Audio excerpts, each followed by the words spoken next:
I don't think I ever realized that the show was set in Nantucket. Mm-hmm. And I was like, instantly, I'm like, oh, we're going to, in the 90s and in the 80s, it seemed like every show had there once was a man from Nantucket, and then another character goes, whoa, whoa, whoa, hold it. And so I'm like, this is like prime for there once was a man from Nantucket, stop right there joke. And we never got one. And I'm wondering are those going to come later and I have to admit something. I don't know how that rhyme finishes. There's been times where I said, I'm going to Google this rhyme and figure out like there once was a man from Nantucket and what the rest is, but I don't know what it is. Do you know? I have, let me see if I can finish it. I mean, I got to guess that the last line ends in fuck it. But I've never actually heard it. I've only heard a million sitcoms reference the Nantucket joke. Like, there once was a man from Nantucket who took a big shit. Whoa, whoa, whoa, hold it.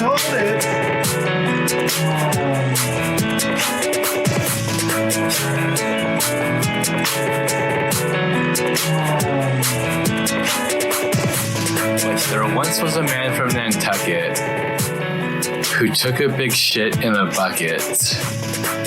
But when he could see there was no TP, he just used his hand and said, fuck it. Okay. Something like that. Okay. I'm winging it. I'm wingsing it. Great. See, I immediately thought it was going to be something sexual. Oh, yeah, I like that. Okay. There once was a man from Nantucket who asked his old lady to suck it, I think might be like another way to go with it. Are there variations? Like there's several? Limericks are endless. Okay, I might have to Google this, but that's my shame that I never knew. I've never heard the actual limerick. You could be so high school smart if you like just make up limericks. Yes. Whoa! Did you fucking see what he did, man? He made up a limerick. Yeah, just on the spot. Yeah. That was like battle rapping back in the old days. Yeah. Like, hey, this is Wings Nuts, a podcast where we talk about wings.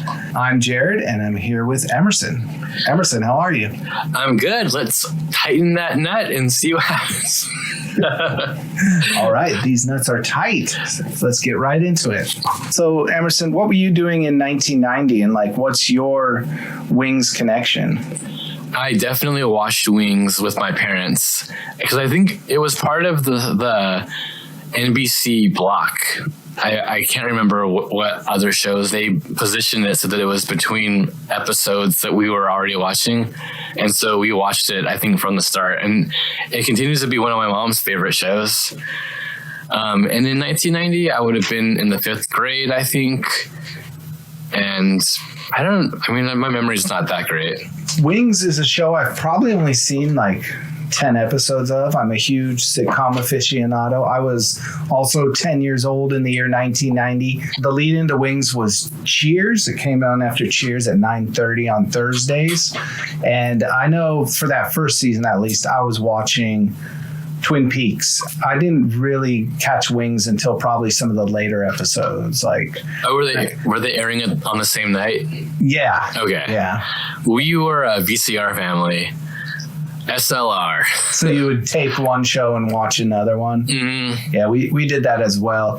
I always loved sitcoms. I grew up on sitcoms, but Wings wasn't one of my sitcoms. You know, I definitely have seen every episode of Cheers.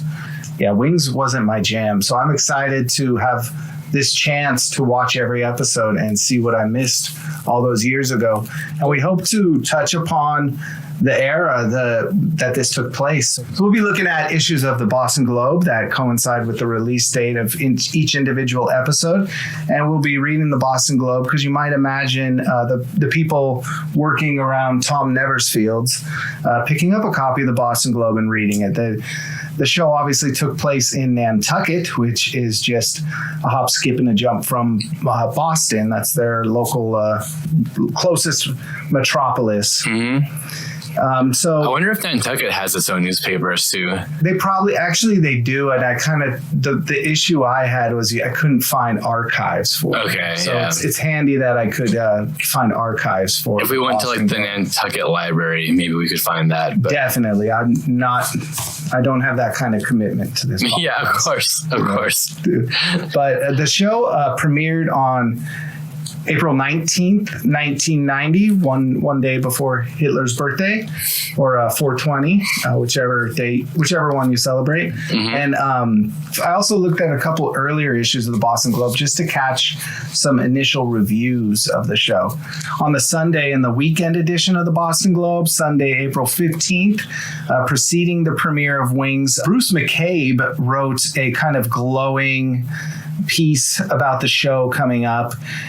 He interviewed some of the actors who talked about their characters. So he called Daly and Weber, who played Joe and Brian, the brothers. He called them a sort of an odd couple pair of brothers. Mm-hmm. Crystal Bernard spoke about her character, her trait of she used to be a larger woman and now she's stronger and smaller. I got thoughts about that. Yeah, I do too. Yeah. I can't wait to get to those. But so she spoke to that. But it was a glowing kind of review. Mm-hmm. But then interestingly, before the show's premiere, the day before its premiere, actually on Monday, the following Monday, when they actually reviewed the show, it was not quite as a glowing review. So they gave it 2.5 stars, whoever reviewed that. And they talked about how it's kind of tough to follow Cheers, and other shows have suffered in trying, like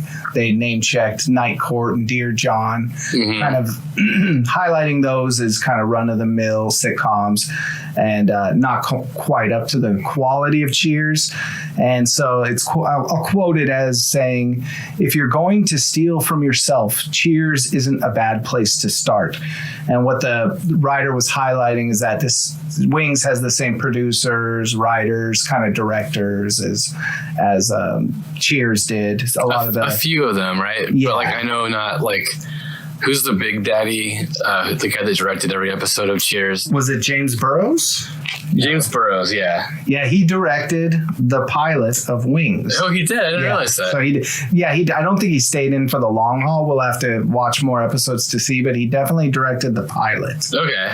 But and this review, they also said that, the author basically said he'd rather be watching Twin Peaks. I'll quote him. He says, "Why bother with these clones when the originals on Twin Peaks are so much more interesting?" Like, he found the characters of Wings to be kind of derivative characters, kind of archetypes you see on every sitcom. So yeah. So I don't know. So I don't think the actors and producers of Wings were probably too happy that the day after they wrote a glowing piece with interviews that it would have, a negative 2.5 star review of the show itself. I mean, the first episode is kind of boring. Yeah. I've watched, I probably, you said you don't think you've ever seen the show before? I've probably seen 5 to 10 episodes somewhere in there. I probably watched the first 3 or 4 seasons, because that was the age where I would watch sitcoms with my parents and I would sit on the couch. And I remember liking it, thinking that it was funny, thinking that the funny brother is funny, and then thinking that the girl is kind of hot, a young preteen teen kid.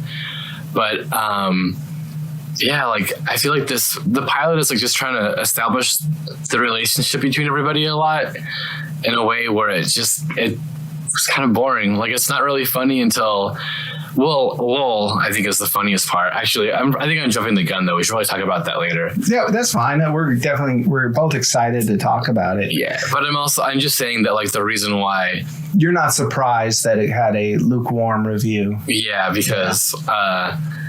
was the glowing review before they had seen the episode? Is that what happened? It wasn't really a review. It seemed more like a fluff piece, like they had access We're to excited for this. So they kind of had to give it a positive spin. Gotcha. So just to set the stage of what the world was like on April 19th, 1990, can we go over some highlights from the Boston Globe of that day? Absolutely. Oh, I'll mention real quick that like none of the creators of Cheers were involved with Wings. At least the creators of Wings were Glenn Charles, Les Charles, and James Burrows. Mm-hmm. And the creators of Wings were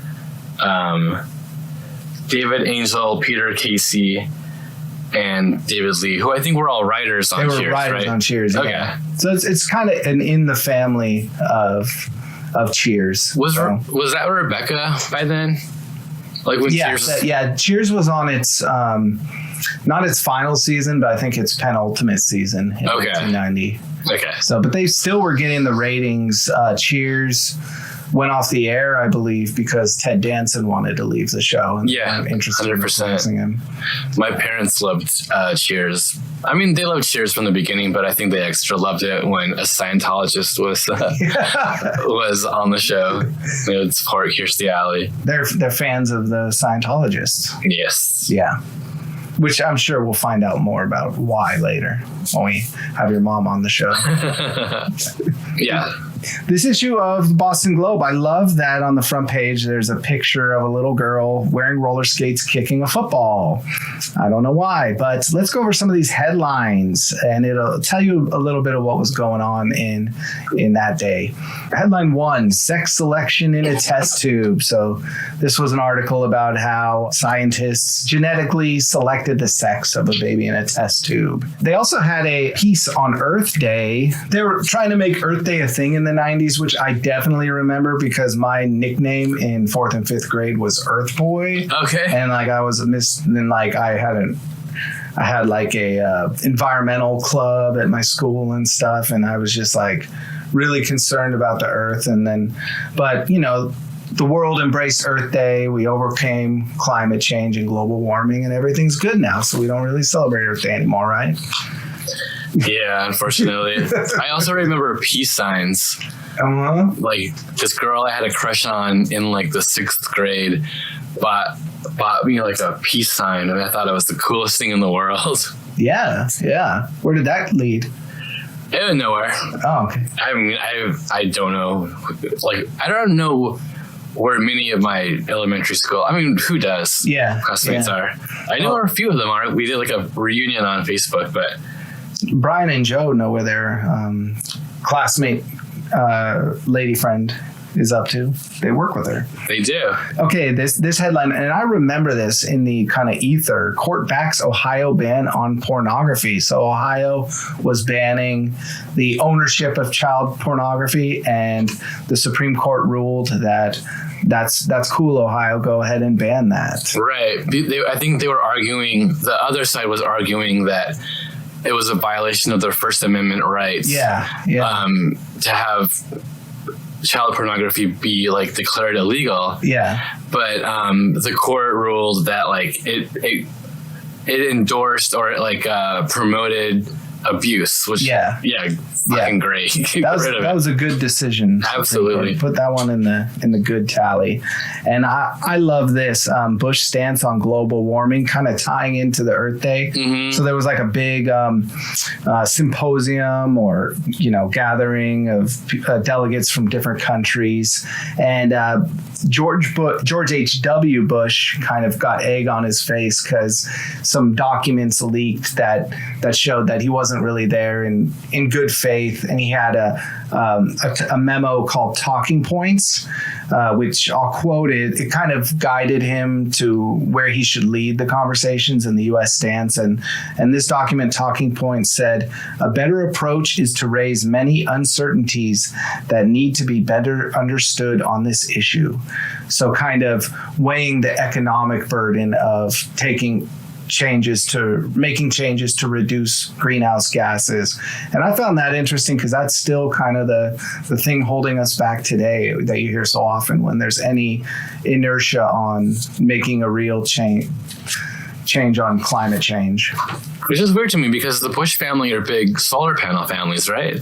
Are they? Aren't they like crazy oil? Yes, oil I was going to say. Yeah.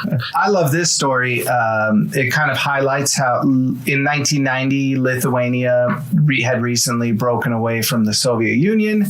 Russia, which was still the USSR, they cut off oil to Lithuania.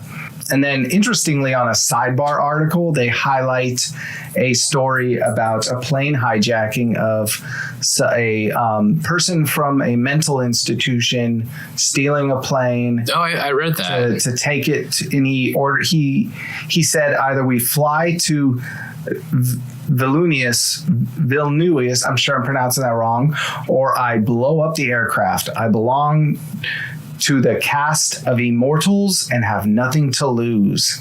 Wow. And that guy's name, he was Russian, but apparently sympathizing with the Lithuanians. His name was Igor Kalugin. And I Googled Igor Kalugin, and he's either a somewhat renowned artist, or he was at one point the commander-in-chief of the Strategic Air Force Command of the USSR. No shit. Wow. Yeah, so I don't know. I think that's maybe a common name in Russia. Okay. Gotcha. But yeah, the USSR dissolved in a few years after that anyways, and Lithuania, of course, remains independent today. And I just pulled this article because I read the whole paper, but I'm just giving you we're just talking a few highlights. I'm a John Waters fan. Do you like John Waters? I love John Waters, yeah. Especially in the 90s, I was renting and watching all those movies. That's where I saw my first John Waters. That's when I saw all the John Waters movies, was the 90s. I don't think I knew about him until like the 2000s. And I think the first movie I saw from him was Pecker? Yeah, Pecker. Because I liked Edward Furlong. Yeah. From Terminator 2. They wrote a kind of they had an interview article with him and said, John Waters, ex-bad boy. And if I may, can we just, for no reason other than I like them, can we just peruse a couple quotes from this interview? Yeah, 100%. All right, so here's one. What surprises me is that when I go to college to speak, the people there aren't angrier. They should be thinking about making films to get on my nerves, not thinking about getting rich. They should think of killing the rich. That's pretty good, actually. And then I like this quote. I always judge people by their shoes. You always have to be careful. If you spontaneously combust, all that's left is a pile of ashes and your shoes. That's a very Catholic preoccupation. It always happens in streets. To the same ones that win lotteries, a certain ilk. That's great. That's really great. So that, perfectly dovetails into us talking about Wings. Like we kind of highlighted a little bit of the writers, and these were some alums of Cheers, but also just like legacy TV people. This first episode is named Legacy, but this is like people. Because is this show considered a spin-off of Cheers? No. Okay. It's just an original. It's like, I know it has a lot of the same people or same writers and stuff, and so I think that because there's no crossover characters. No. Maybe I don't know if there'll be a crossover episode. I love crossover episodes. Oh, yeah. That'd be cool if Sam alone. You know what? There is. I remember there is, because at some point Cliff and Norm show up. Okay. Yeah. Okay. I look forward to that. Yeah, like so 1990, Twin Peaks is like a cool thing to bring up because like who I was back then is I was a very, I would say like probably a nerdy suburban kid. I listened to New Kids on the Block. I rode a skateboard on my knee, but I think I was like beginning to stand up on it. I was starting to discover rap music. Like I was like kind of starting to like discover, like the seeds of things that would eventually like form my like cultural identity, or I don't know if culture is the right word, and so Wings would have been almost like at the tail end of that. Wings is like a show that I probably like in a couple years would have started to reject because it's like that's what my mom likes to watch. I don't want to watch that, but like going back to it, it's comfort food. It's like comforting. It's like Empty Nest. Like the opening credits are like lots of sunsets, like the plane flying across like a sky with like clouds and like orange sunset. Like, did you also notice that like every shot has like a reflection of a plane flying past it? Yeah, like the wind, they fly like a window on a street and you see the reflection of the plane. Yeah. The show feels very kind of slow and boring, like it's designed to be comforting for people. Yeah, to start, it's a drink of chamomile tea at the end of the night. Yeah. So this would have been like something that like was kind of my Twin Peaks, pre-X-Files, persona. Yeah. Before I started to kind of like really try to get into things that I thought were cool or would make me cool if I talked about it. It's cool. I hard agree, but also like I've always had an appetite for almost any multicam sitcom, but for some reason Wings, like the airport seemed like a place I didn't want to hang out in. Like I could see myself in Cheers or older sitcoms like Taxi. I could see myself hanging out there, but something felt like a little icky to me at that age about Wings. I can't quite put my finger on it. Interesting. But I'm like, I have a gift where if I'm watching a visual content, I 99% of the time enjoy everything I see. Is it just, do you feel that way about airports now, or was it just when you were younger? I'd say more so. Like Wings is pre 9/11, so it's like a throwback to like a kind of, I don't know. Yeah, so I don't know what it was, but I think given the chance to just sit in a chair and watch it, I would have fully enjoyed it. I'm like those people at the invention of film who go to the theater to watch train arriving at station and are all just blown away. Like I can watch anything and it's like magic to me kind of, and I find a way to enjoy it. Yeah. Very rarely do I hate something. So I know I would have liked Wings. It just wasn't on my watch list at that point. Were there other shows like that kind of, or were there other settings like that were kind of like an instant turnoff? It's like when I was younger, Westerns just felt like the most boring thing in the world to me. And so it wasn't until I was a little bit older that I finally started watching Westerns and realizing that they're great. Yeah. Yeah, I think Westerns for me too. Hospitals, yeah. And I want to watch icky hospitals. Yeah. You touched on this earlier. This episode is directed by James Burrows, who's of course a TV veteran. It was written. He directed every episode of Cheers. That's amazing. Yeah. I didn't even know that. That's crazy if you think about it today, because like in TV, usually the writer is king and they'll just bring in different directors all the time. So that's super unusual. He was the guest on Conan O'Brien Needs a Friend recently, and he was a great guest because he's been like directing TV for like 40 something years. I think he even directed like Mary Tyler Moore Show. 100%. Yeah. Newhart, Laverne and Shirley. Yeah. Taxi, Cheers. So, yeah. And like you're looking at veterans of TV at this point, and I would say I'm tempted to say they're in their prime, but I think they're actually a little like past their prime. So they're just, I don't know if Wings would be their victory lap or if it represents the slide downwards on their career trajectory. We're going to explore that and find out. But okay, yeah, interesting. You mentioned the producing team of David Angle, Peter Casey, and David Lee writing this pilot. Yeah. I found out something interesting about David Angle, if you want to hear it. Okay, yeah, absolutely. Which might add a little creepiness, surrealness to this conversation. Now, he was also a producer, writer on Frasier. Okay, Frasier. And David Angle died in 9/11. He was flying out of Boston on American Airline 11, and it hit the building. Wow, really? So he died in 9/11. Holy shit. Now on Frasier, there's an episode where a woman leaves him a voicemail. Did you happen to check this message? No, I don't touch that thing. Hi, it's Laura. We're getting an extra day of rehearsal, so I'm coming in tonight instead of tomorrow. American Flight 11, 10:30. Can't wait. He wrote that like 4 years before he died on 9/11. Wow. And the 100th episode of Frasier was the only episode actually filmed in Seattle. And Seattle created a Frasier Day on September 11th. Oh my God. David Angle died on 9/11 after having written a line about American Flight 11 into the show Frasier, and Frasier Day in Seattle is September 11th. It's almost like that Donnie Darko, like, you know, when he can see like sort of like the path that he's about to walk down, like it's almost like how a black hole creates like sort of such a strong attraction. Like, Yeah. I don't think this is actually true. It's just like a fun theory to think, like, what if that upcoming experience is just like present in everybody's mind, and so it like paints his like creative decisions. Yeah. Okay, so should we talk about the show? The premise of the show?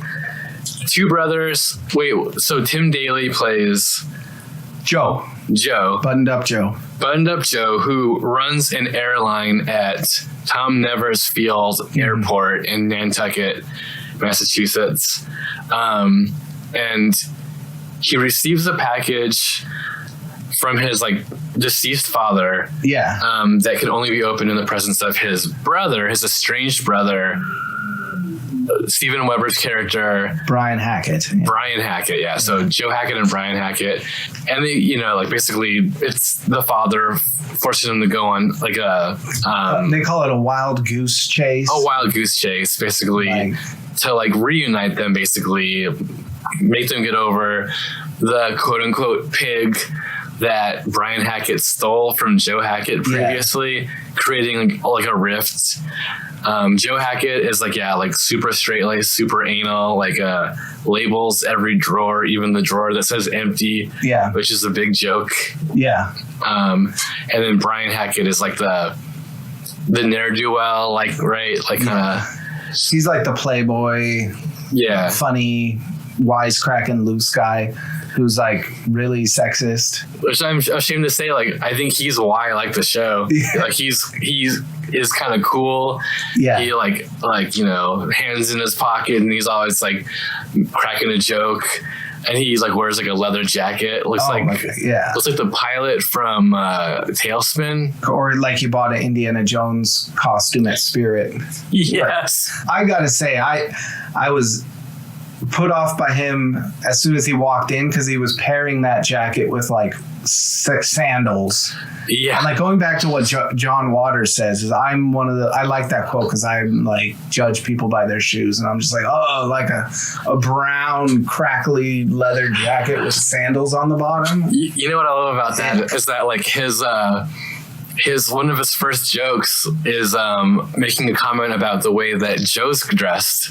Yeah. So here comes Brian wearing like what you said, sandals. He's wearing like a leather jacket over like a Hawaiian shirt and khaki pants. Yes. And then he said sandals. I didn't notice the shoes. Oh, how could you miss them? But then he makes like the first thing he says is he makes like a joke about the way Joe's dressed. He goes, I must have missed that issue of like what Cosmopolitan magazine or something. Oh yeah.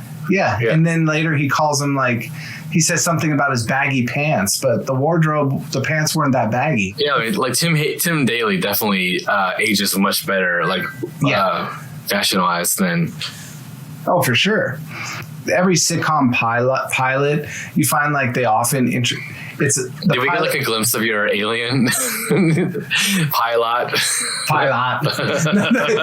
So pilot TV shows, it'll often center around a new character who's like joining the crew, right, like Diane showing up to Cheers, showing up to Cheers, and so that gives you an excuse to like introduce all the characters. And in this case, like Brian and Joe have been estranged for it was like 8 years or something like that. Yes, yeah.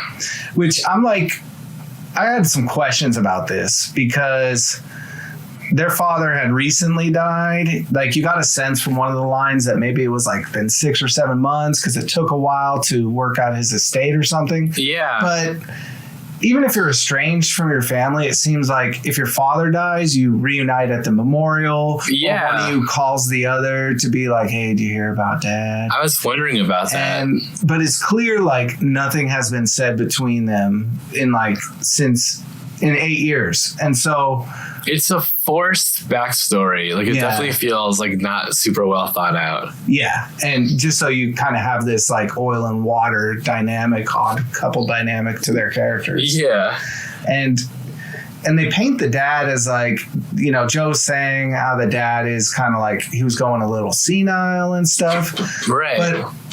And if we're to believe he was like broke and senile. And Joe like makes a comment at some point, like he says, like, you weren't there, like you weren't seeing it, making it almost seem like, you know, maybe Brian just didn't show up to the memorial. Yeah, that's which true. is also pretty terrible. Yeah, and then he just shows up for because he thinks he's getting an inheritance. Right. Yeah. I gotta feel like they would have at least had a phone call or something. Yeah. Yeah. I mean, we know that Brian and his dad had a phone call because he talks about the last time he talked to him, and he said, "You're rich." But yeah, like it's funny. Like if this same storyline was flipped a little bit, this would be like an HBO drama about like, you know, an estranged family who like. It's like Succession. Yeah. Like the Brian would be like the villain character, and that's right. The premise of the show is that these estranged brothers are now going to be running this airline together. Because like at the end of the episode,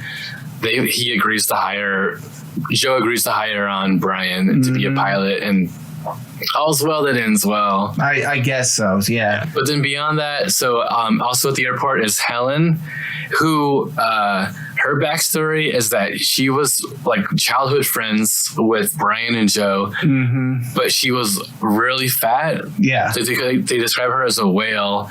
And now she's really skinny, and it feels like such a slap in the face. Like, yeah, and Brian's immediately hitting on her now. Yeah, and I feel like they're trying to like create that kind of will they, won't they with her and Joe. They've been friends for such a long time, but they never like had a romantic interest in each other. Yeah. And it's because she was fat, and who would date a fat girl? Yeah. But like, there's like so many better ways to have done that. Yes. Yeah. Like, I mean, you could just make it so they never got together. I don't know. Like, there's so many better ways. And this is like a trope too of TV. Like Monica, they did with her character on Friends. Okay. I think there's probably a dozen other examples too. And it's kind of like one of those stock TV tropes that I really don't like. Yeah, agreed.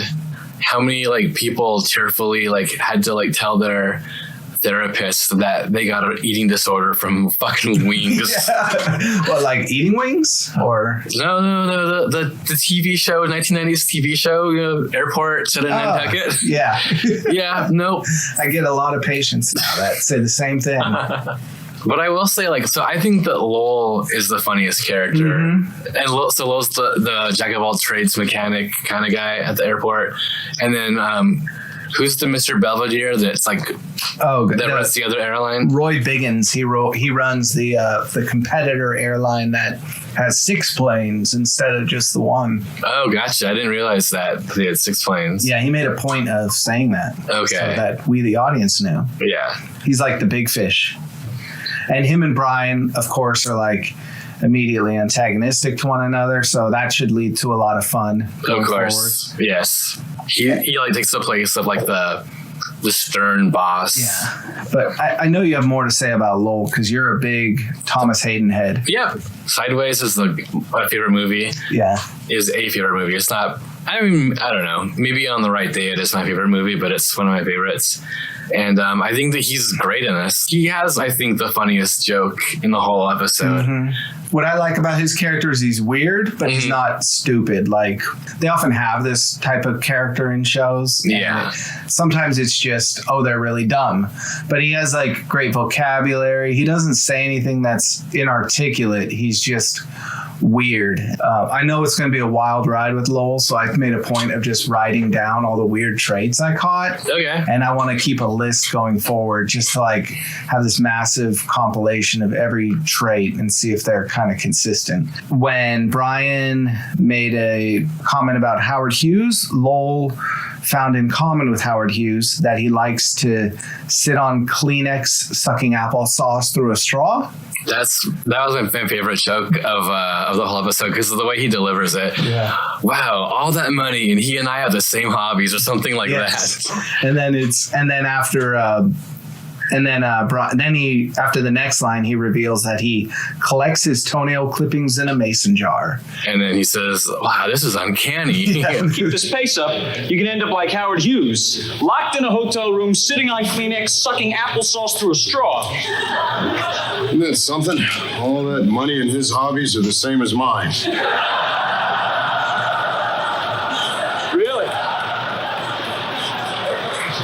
He also used to collect toenail clippings and keep them in a mason jar. This is uncanny. I'm looking forward to a lot more from him.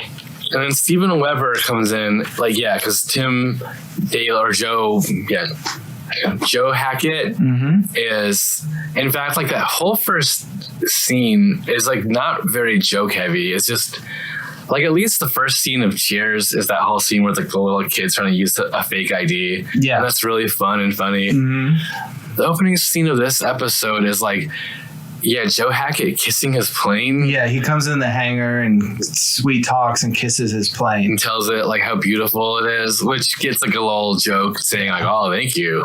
Yeah. Which you can add maybe that like that Lowell is open to like open admiration from other men, which is cool. Yeah, yeah.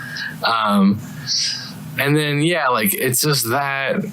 Yeah, it's that, and then it's like the opening ends with I shoot rats at the dump. Yes. It's just such a weird opening. I don't know. Like, I feel like first show. Yeah, they could have done. I guess we're trying to establish that Joe Hackett is like so in love with running this airline or something. Yeah.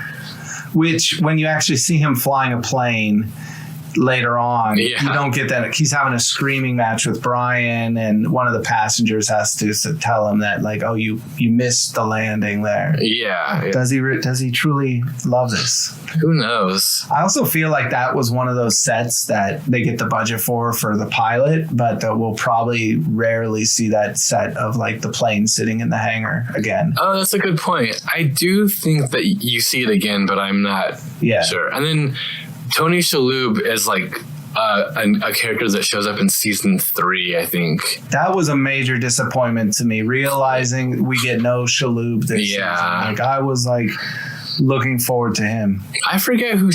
I don't know if I wonder if Shalhoub replaces somebody or if he becomes just like a new character.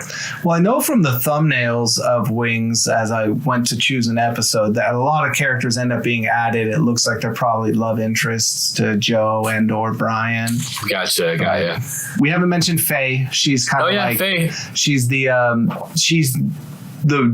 front desk woman at the Sandpiper Air Airlines. Right. I guess she used to be a stewardess, and which I found it odd that Sandpiper has a front desk person. And then Joe runs it and he's the pilot, but then their rival airline, I only ever see, even though it's a bigger airline, supposedly, you only ever see Roy Biggins there. Well, maybe Roy Biggins is so cheap that he like refuses to hire a front. Like he runs the front desk himself, and then But yeah, I agree with you. Like, it is kind of weird that he wouldn't have other people. Brian calls him out for being cheap. He accuses him of having a one-eyed, drunk, fresh out of flight school pilot flying his plane, which of course it really pisses off Roy. Yeah, so Brian and Joe, they are, the A story of this was like we talked about, was them going on this wild goose chase to find the inheritance they get from their father. We don't actually see them running around Boston, but they're talking about it. They fly to Boston. They go from, different little public lockers in subways, and I think they mentioned they go to a locker in a dog kennel or something, and then eventually leads them back to the locker at the airport where they find a suitcase. And what comes out of the suitcase? Spring-loaded snakes. Yeah, classic spring-loaded snakes. But then under that is like a photo of the two of them when they were kids, and on the back of the photo it says, "You're rich." So the father, in his advanced age and senility, devised this whole plan and was able to go to Boston and leave keys everywhere. Somehow managed to figure out a way to keep paying the monthly rent on all these lockers everywhere. I don't really know how that works, but they reveal that that it was delivered once the estate had been settled. So 6 months, I guess, is what it takes but I'm sure that the estate had to handle those costs. Yeah. I don't know. And we're just guessing at the 6 months. They don't say how long ago their dad died. I just found it weird the whole time that there was no even a single line of grief or remembrance for their dad at all. It was just all about Like, yeah, it felt kind of cold. It felt really cold that Yeah. just really cared about this potential inheritance. Yeah, and like Joe jumps on board so quick. It's like you have the cold open where we see like Joe kissing the plane, talking about how great it is that it rises off the ground. And then we have the opening credits where we see planes over a sunset and beautiful Nantucket Island. And then we have the episode begins where we first find out how predictable Joe is, because he has like 7 minutes before the next flight, according to Faye, and he goes to order a sandwich, a very complicated sandwich. And Helen already has it prepared because she knows he orders the same thing every Tuesday. Yeah. And then like Roy gives him the package, I think. Is that what happens next? And then Helen convinces him to call the brother, Brian, and because they haven't talked for 8 years because of the pig, quote unquote. they call her the pig. Brian, who we learn it's her ex, but Joe was dating her, I guess, before Brian ended up dating her. Yeah, it was Joe's girlfriend, I guess, and then she ended up marrying Brian, and it became like a huge rift between the brothers. We find out later that like she also left Brian, and it creates like a little bit of empathy between the two brothers. And they bond because they both miss this woman they call a pig. Yeah. And so she finally convinces him to call Brian, and then a little while later, Brian shows up and becomes kind of the comic. Like he brings like a comic energy to the show, even though like his jokes haven't aged well. No, yeah, he was like a welcome energy. Like and it reminded me of 2.5 Men. Which is a show I kind of find icky, but the two brothers. But the two brothers in that were very similar. Yeah, But yeah, speaking of like corny jokes, I flagged some of like the references on this show, and it seemed like 70-year-old men writing jokes. Oh my God. I had to like look up the joke about, did you write it down? Edie Gourmet? Oh no, Edie Gourmet. Yeah, that's the one. That's that. Oh, Deborah Norville and Jane Pauley. Yes, yeah. I had no clue who that was. I had to like that's like something that what a joke that does not age well. Who would remember like the anchor people from the Today Show? Yes, they come back from an act break with like a whole riff between Helen and Roy about Deborah Norville being replaced by Jane Pauley on the Today Show. Yeah. And woof. Yeah. I don't care. Wait, let me see if I can like find like a more modern version. I don't care what anybody says. Trevor Noah will never replace Jon Stewart. I don't know. And Trevor Noah's leaving now too. Trevor Noah's leaving. Yeah. I don't care what anybody says. Larry the Cable Guy will never be a good replacement for Trevor Noah. So that stood out to me, and Joe's joke implying that his father was horny for Edie Gourmet, an old singer. You know, it kind of smacks of like 60, 70-year-old writers. There were a lot of like kind of pushing the edge jokes. Like Faye makes that joke about walking on the field, and she's like, make sure you stay away from the sides of the planes. We had like one unfortunate incident, implying that somebody like got whatever murdered by like a propeller. And like that airline would still exist if that happened, right? But there's that, and then there's another joke at some point. Well, and just from Brian, like Brian has a lot of comments, jokes that wouldn't fly today. Like an attractive woman walks by and he just goes, Hooters. He says Major Hooters. Major Hooters, yeah. Yeah. And I'm like, ick. Yeah. Yeah. Yeah, that's really gross. And then speaking about Helen, he says something like, oh, I want to give that baby a bath. Yeah, he like Joe says, like Brian's like, oh, she looks hot. And Joe's like, she's practically her little sister. And he goes, yeah, let's give her a bath. Yeah, it's like, what the fuck? Really creepy, Brian. Yeah. And was there a B plot to this episode? Because there's other things that happen, like what you mentioned before, where that passenger is like freaked out by Brian and Joe having an argument in the cockpit. There's little character moments where you just get a sense, like we were talking about Roy and Helen talking, where you get a sense of their character. Throwaway lines where you learn a little bit more of the character, like Helen throws out there that she's a cello player, which makes sense because Crystal Bernard in real life is a country music artist, and you know how cellos just like proliferate through country music. It's like the one instrument you think of when you think country music. I imagine, as someone who's not familiar with this show too much, there's going to be a love triangle, at least this season, between Joe and Helen and Brian, where I think it'll be a try-way will they won't they, where the audience expectations of that she's going to end up with either of them. I don't or know they'll end together. Yeah, give each other baths. There'll be a nice throuple because Joe and Brian obviously have the same taste in women. I think that what happens, and I don't remember completely, but I feel like what will end up happening is it'll be a will they won't they between Helen and Joe, and Brian will kind of settle into the womanizer. He'll always have like some girl. He'll be like the Job, like or whatever. That makes sense. Or the Sam Malone, because like Sam Malone is both. Yeah. In Cheers.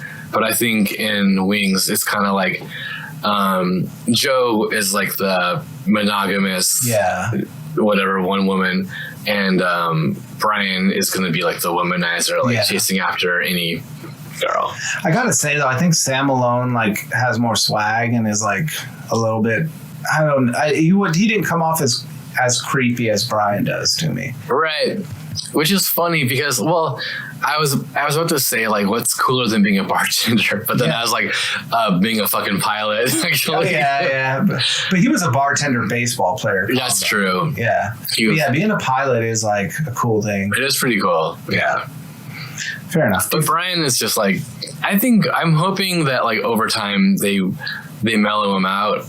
I imagine so. Because I think with pilots, you tend to make broad strokes because you don't even know if it's going to get picked up. So you really kind of got to hammer home like who the characters are and lay it on thick. Yeah.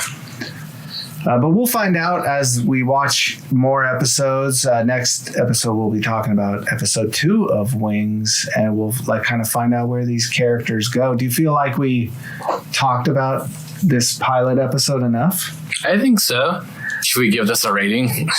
So imagine if you were back in 1990 and you watched this pilot, would it make you want to watch the following episode next week? I think so. Like I would consider this like so far with this pilot like a middling sitcom. Yeah, it's not like Cheers. It has one of the strongest pilots of all times. This is not Cheers, but it did this service of introducing us to the characters. It with Lowell and with some of what Brian said, there were genuinely funny jokes. So I think I would watch it again. But again, I'm a person who will like pot commit to. If it's a sitcom, I'll just be in and watch the whole thing. So it's like I'm very comfortable watching average milquetoast sitcoms. Okay. And I don't know. This show went for 8 seasons, so I imagine there's things to latch on to with this show. So yeah, do we want to have a rating system? My thoughts on it are I like the sets a lot. I think it's a great looking set. I think the like I love like the detail behind Helen's counter. So there were like cubby holes and stuff. And I love that there's like a second floor too. And I like that the opening scene, as you said, maybe they just like rented out that hangar for a second. Yeah. I like that. And I like the opening credits, also that song by Schubert, is it? Yeah. Great song. I'm not feeling the song. Like I like a theme song with words. It's peppy. Like that Schubert thing is like sleepy time. That's what I like about it. Yeah. That's like if I'm like in bed, you know, watching it and that comes on, I'm just like I'm going to pull the covers up a little tighter and feel kind of cozy. Well, no, it's a cozy show. If that is like on the DVD menu and I'm watching the DVD of Wings and I fall asleep and like that's playing, cool, I'm down for that. But a sitcom, I want a peppy theme song with lyrics. Okay. You know, I like the shots in the opening credits, like the planes flying over the island and stuff. Always great. Oh yeah, and when the plane right at the end, when the plane banks and moves away from the camera, towards the sun, it's gorgeous. Yeah, it is really cool. Lol, favorite characters for me, Lol. Yeah, I mean, I have to give it to Lol as well. We'll see if that holds. Like a lot of times with the weird character on the show, I feel like they either normal out because they're too weird, or they just get so weird that they don't have like they're a nondescript character in themselves. Yeah. But I love him in this episode. Yeah, like, because even in that moment when he opens up the locker and drops the suitcase down, he's like, I'd like to everybody to acknowledge that this dent was already here. Yes, yeah. And he's articulate. He's like, he uses nice words, and so I dig him. So then, what kind of rating system would you be comfortable with? Do pilots have like ranks like on their shoulders? Like chevrons or whatever. Yeah, do they have, like we can do like a 1 to 4 chevron system or something, but I don't know if they do. I don't know if they do either. Can we Google that right quick? Sure. Do pilots have ranks? I bet Air Force pilots do. But they're not Air Force though. Right. So do like commercial pilots? Oh yeah, pilot rank insignia. The first one was, do commercial pilots carry guns? Or stripes. Okay. All right, so I'm seeing like the pilot ranks are captain, senior first. Are you seeing that too? Yeah. Is this? It began with Pan Am, so it is commercial airline pilots. Cool. So the ranks are what? Let's see if I can find it. It's a captain wears 4 stripes. First officer is allocated 3 stripes, and I guess 1, 2. Should we just go by stripes? Yeah, with 4 being the best. Yeah. Okay. I'll go 2.5 stripes still. You can't do a half stripe, can you?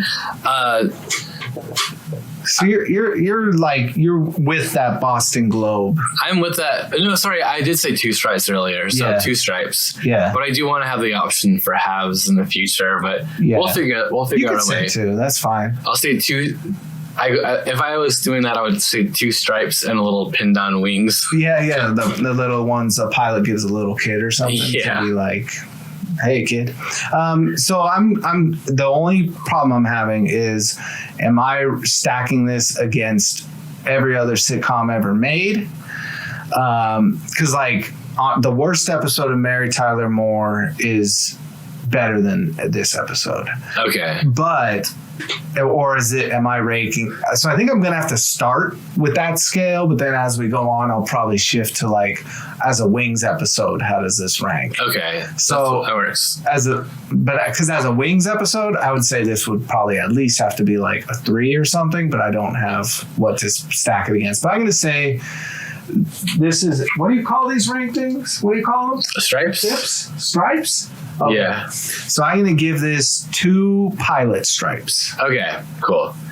Yeah, I was ranking it on a 1990 pilot. Yes. Yeah. I mean, Cheers was right there. It was the lead-in, and Cheers, I don't, maybe in its later years, not so much, but Cheers was a heavy hitter. Oh my God. I could dive into Cheers at any time. I agree. That show is great. And also that pilot is when we take screenwriting classes, they tell you to watch that pilot because it's a perfect example of what a pilot should be. Yeah. I love that set too. The Cheers set. Yeah, how it goes into the back with the pool hall in the back and Sam's office. And they occasionally go up the stairs to the restaurant. Yeah, and you see the stairs that lead out the front door. I love when you just see people coming and going. Yeah. And it's deep, so you always see people in the back having drinks. Yeah. Yeah, it's such a good set. Yeah. We'll have a chance to talk again soon over Wings episode 2. Perfect.